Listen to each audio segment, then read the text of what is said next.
چی тавр забони русиро зуд ва осон омӯзам? Ман мехоҳам ки забони русиро дар муддати 4 моҳ омӯзам. Мехоҳам ки забони русиро зуд омӯзам ва ба донишгоҳҳои Россия дохил шавам. Мисли ҳамин хел саволҳо бениҳоят зиёд дар комментариҳо мо мебинем. Ва имрӯз ман ба шумо ҳамин саволҳо ба ҷавоб медиҳам. Ассалому алайкум дӯстони азиз, хуш омадед ба канали мо. Дар канали мо аввалин бор бошед, ҳатман тугмачаи подписатсияро пахш кунед. имрӯз ман ба шумо дар ин видео 10 роҳи омӯзиши забони русиро мегӯям. бо кӯмаки ин роҳҳо шумо метавонед забони русиро самостоятельно дар муддати хеле кӯтоҳ омӯзед. албатта аз ҳама аввал ин методҳое ки ман ба шумо мегӯям, инҳоро дар амал истифода баред. Якум роҳ, аввалин роҳ барои омӯхтани забони русӣ ин сел, яъне мақсад аст. бояд ҳар як кас пеш аз омӯхтани ягон забон ёки пеш аз оғоз кардани ягон кор бояд мақсад дошта бошад ки ин корро бо кадом мақсад карда истодааст. ва дар омӯзиши забони русӣ низ ин чиз ҳаст ва шумо конкретно ба худ мақсад монед ки ман мехоҳам забони русиро омӯзам ба хотире ки мехоҳам дар донишгоҳи Россия таҳсил кунам. ё ки набошад боз дигар мақсад, ман мехоҳам ки забони русиро омӯзам зеро ки ба корҳои хеле хуб ниёз дорам, яъне даромадани ба корҳо. яъне агар шумо дар Россия муҳоҷир бошед, ин мақсад ба шумо бениҳоят қулай ва рост меояд. хоб дуюм роҳамон ин ҳар рӯз машғул будан.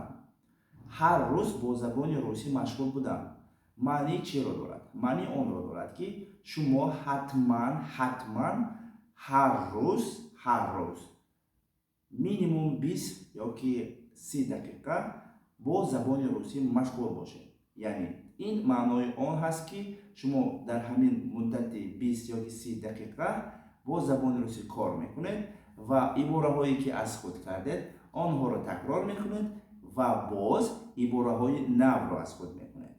бо ҳамин тавр фақат албатта луғат аз худ карда намегардед ва дар дақиқаҳое ки забон бо забони русӣ машғул мешавед, албатта грамматика ва дигар чизҳоро мехонед. сеюм роҳи мо. сеюм роҳ бо фонетика кор кардан. фонетика чист? фонетика ин тарзи хондан, тарзи талаффузи ибораҳо дар ёки ҳарфҳо дар забони русӣ. яъне бо кӯмаки фонетика шумо дар забони русӣ дуруст талаффуз кардан ва дуруст гап заданро меомӯзед. яъне ҳама медонад ки дар забони русӣ тарзи навишташ дигар хелу ва тарзи хонданаш дигар хел аст. ҳамин хел ибораҳо бениҳоят зиёд аст. мисле ки падар, атес нависташ отес, лекин мо инро атес мехонем ва инҳоро ҳамашро фонетика меомӯзад.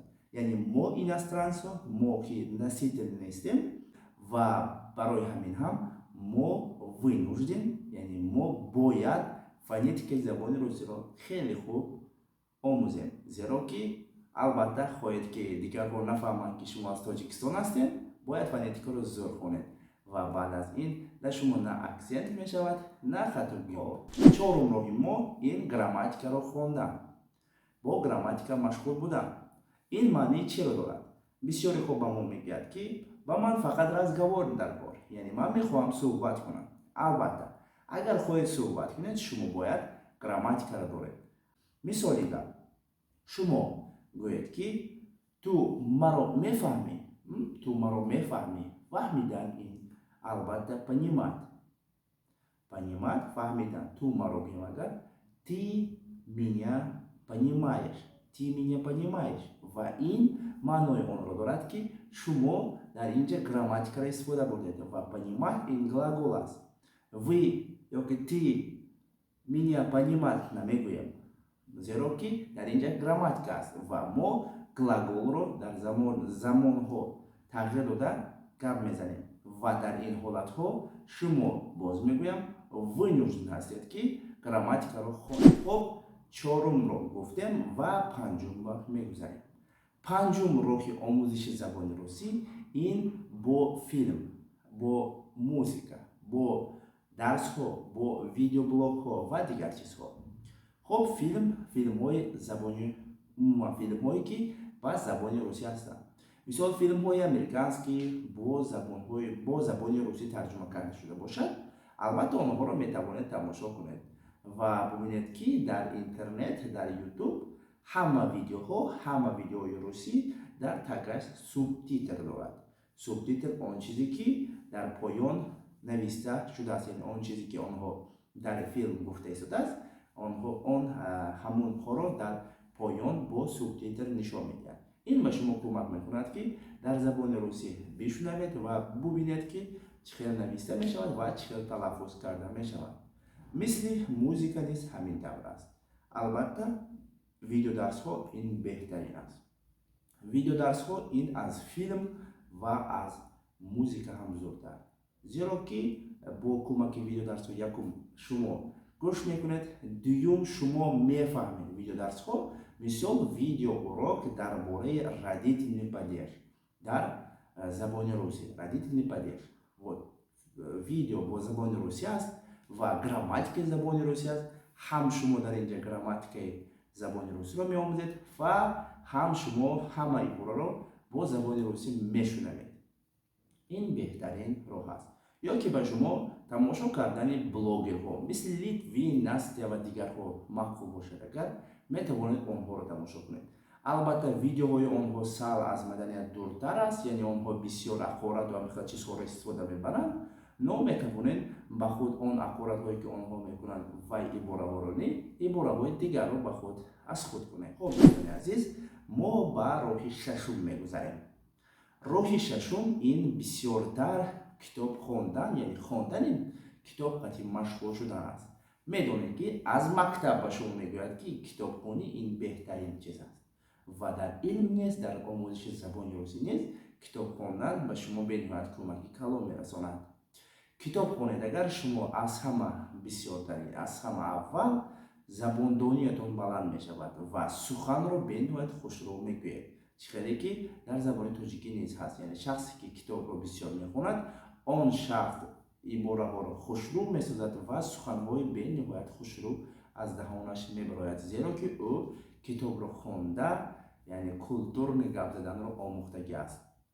албатта дар ин ҷо ман ба шумо совет намедиҳам ки киледу китоби умуман китобҳои наушниро хонед. не, шумо агар аввал сар карда истода бошед ё ки сар карда бошед, дар ин ҳолат шумо китобҳои сказка, китобҳои расказҳое ки дар забони русӣ барои кӯдакони майдай ки ҳастанд, ҳамон хел китобҳоро гирифта хонед. ин хел китобҳо дар интернет бениҳоят зиёд аст. просто нависед сказки на русском языке, всё, ҳама чиз мебарорад. яъне китобҳои майда бо суратҳои суханҳои осон, бо ибораҳои осон фаҳмандагӣ ҳастанд. шумо метавонед аввалаш хонед ҳам бо сурат ҳаст, шумо аз рӯи сурат низ мефаҳмед ки ҳамин ибора маънии ҳамин чизро доштааст ва албатта ин ба шумо кӯмак мекунад ки ибораҳои навро аз худ кунед бо кӯмаки ҳамин китоб. роҳи ҳафтуми мо ин бениҳоят роҳи зӯр аст ва бениҳоят роҳи осон аст. албатта медонед ки ҳама ноутбук, телефон, ноутбук, планшет бисёр кор надошта бошад ҳам худо ба шукр ки шумо маро ҳозир 90%-тон бо телефон тамошо доред ва ана ҳамон телефон, ноутбук, планшети худро шумо ба забони русӣ монданатон дар бинед. забони ӯ бояд ба забони русӣ бошад. албатта бисёриҳо ба забони форсӣ, забони узбекӣ, яъне он забоне ки худаш хубтар мефаҳмад, ба ӯ мондагӣ аст. албатта ин кори безеб аст, кори хато. зеро шумо агар телефони худро ба забони русӣ монед, бубинед ки просмотр, лайк, мисоли гап гуфта истодам, просмотр, ин посмотреть, мисол тамошо кардан, дар он ҷо удалит, боз дигарҳо медороед, ҳар настройка ки даромадед, ягон ҷое ки даромадед, дар ҳама ҷо ибораҳои нав ки дар телефон ҳаст, шумо онҳоро мебинед ва онҳоро барои ҳамон корро иҷро кардан шумо аввал фаҳмиданатон лозим аст ва ин ба шумо кӯмак мекунад ки телефон кӯмак мекунад ки шумо ибораҳои навро аз худ кунед. яъне шахсоне ки забони англисиро меомӯзанд, хоб ҳама ба ҳамин советро медиҳанд ки телефонашро ба забони англисӣ монад. хоб роҳи ҳаштуми мо ин вот бениҳоят роҳи осон аст, роҳе ки бисёр ҳозир распространено, яъне роҳе ки бисёр ҳозир паҳн шудааст. хоб ин роҳ бо шахсони русзабон ёки шахсоне ки забони русиро медонанд, бо онҳо шинос шуда, бо онҳо суҳбат кардан. албатта дар интернет сайтҳои бениҳоят зиёд аст, яъне языковой обмен, боз дигар сайтҳое ки шумо метавонед дар он ҷо дӯстони худро пайдо кунед, дӯстоне ки шавқи бо шумо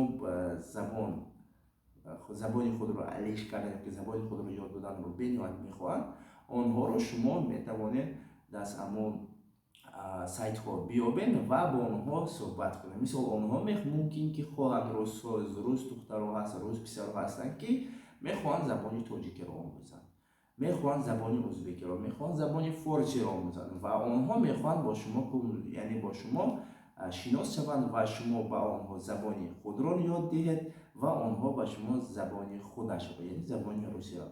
ин ба шумо кӯмак мекунад ки албатта бо русзабонҳо суҳбат кунед, бо онҳо шинос шавед. яъне бубинед, ин методи бениҳоят зур аст. вақтое ки ман забони англисиро меомӯхтам, то ҳозир ман шахсои ҳамин англиси забонро аз Language Exchange, ҳамеша як сайт ҳаст дар интернет, аз ҳамон ҷо ёфта шинос шуда, аз Индонезия ё аз Индия дӯстон духтароро дар ҳақиқат дар калам мегирам, ин чизро бо духтаро шинос шуда, бо онҳо суҳбат мекардам ва номерҳои онҳоро гирифта через WhatsApp, видеовизит. ин ба ман кӯмак мекард ки забони худро албатта боз ҳам баланд ривоҷ диҳам. ин советро низ ман ба шумо беҳуда надодам, зеро ки дар ин ҷо он чизҳое ки ман худам истифода бурдам дар омӯзиши забонҳо, ҳаминҳоро дар шумо гуфта истодам.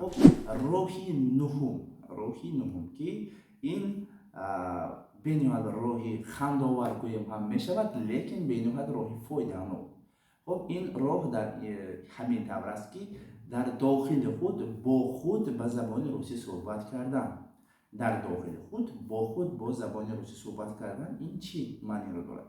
шумо ба роҳ рафта истодед, дар роҳ ҳастед ва мехоҳед ба магазин равед ва аз магазин мехоҳед орд, сабзӣ, картошка ва қанду асал харед ва ҳаминро дар дохили худ ҳама одам, инро ман дар ин албатта илм тасдиқ кардаги аст ки ҳама одам дар дохили худ дар дурун фикр мекунад, ман ҳозир меравам, ин палон сумба ина мехарам, палон сумба ин мехарам, паго ин кора мекунам, баъди ҳозир ин кора мекунам ва ҳаминро мо дар дохили худ ба забони албатта модари худ ин чизро фикр мекунем, план мекунем ва мақсади ин роҳ ҳамин ки ана ҳамон фикрро ба забони русӣ кардан. албатта мумкин барои шумо хандовар бошад, лекин як бор санҷед, якум, дуюм, сеюм бор ин бениҳоят қиин аст, албатта душвор аст аз забони дигар. бубинед, забоне ки бо даҳон гуфта истодед, ин забони дигар аст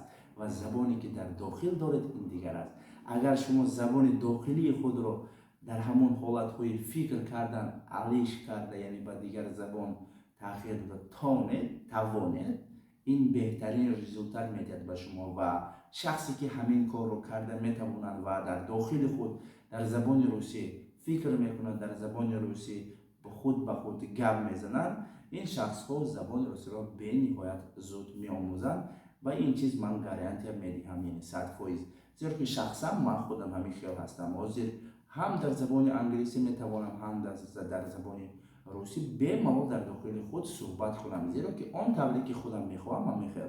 агар суҳбат хоҳам ки бо англисӣ, метавонам бо англисӣ фикр кунам ва ҳозир дар дохили худ ба он хотире ки ман ба шумо ба забони тоҷикӣ гап зада истодам, ҳозир ба тоҷикӣ фикр карда сразу фикрҳои худро, яъне абарот карда ба шумо гуфта истодам. ва дӯстони азиз, роҳи даҳум, роҳи финал, ин роҳ ҳаст ки хоб суҳбатро кушодан ёки суҳбати кушод, ин маънои чиро дорад? шумо 9 роҳро гузаштед, 9 роҳро истифода бурдед дар амал ва албатта акнун вақти практика омад. практика ҳамин чиз аст ки он чизҳое ки шумо бо 9 роҳ истифода бурдан омӯхтед, онҳоро дар практика, дар ҳаёт, дар реал شما باید صحبت کنید.